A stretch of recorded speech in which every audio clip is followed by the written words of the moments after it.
What's up guys, Mike here, the Detroit Borg, and today we're taking a look at the Surface Dial. This is a Windows 10 accessory that is launching alongside the Surface Studio, but does work with any Windows 10 device. So inside the box we'll find the Surface Dial, and it is all aluminum, so it's very similar to the other Surface products. It feels very nice and high quality, and is nicely weighted. On the underside we'll find a sticker that explains how to set up the Bluetooth pairing process to connect this to your Windows 10 device. Now once you peel off that label, you'll find a sticky surface that allows the Surface Dial to be attached to a glass display like the Surface Studio. Now to get to the batteries and the pairing button, you just remove the base, and it is magnetic, so it attaches really easily. Now they've pre-installed two AAA batteries, so it's ready to go. All I have to do is press and hold the pairing button. This will activate the pairing process after holding it for 5 seconds, and you'll see an LED light appear once it's ready to start pairing. So once you reinstall the base, you just have to go to your computer and make sure Bluetooth is turned on, and then you should see the Surface Dial ready to be paired. All I have to do is hit the pair button and you're ready to go. Now the first thing to know about the Surface Dial is that it can be used when it's attached to the screen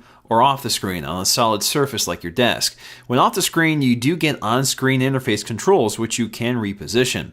Now, as soon as you attach the dial to the screen, the on-screen interface sort of envelops the footprint of the dial and moves with it. Now, currently, only the Surface Studio supports this on-screen use, but the Studio really needs to be in the drafting position, otherwise it sort of just slowly slides off the glass. Now, I wish this was a little stickier because it does like to move around when you're using it, and even in the drafting position, it still slides down. Now, the dial can control a number of different tools depending on the app you're currently using, so using the dial is fairly intuitive. You turn left and right to navigate the menu, scrub videos, scroll a list, zoom in and out, or make incremental adjustments like adjusting volume or brightness. You can also click the knob to make selections, or long press to bring up the on-screen menu to select different tools to control with the left and right turn of the knob. Now these tools will change with the app currently on the screen. So if you're on the desktop, the knob essentially turns into a volume controller.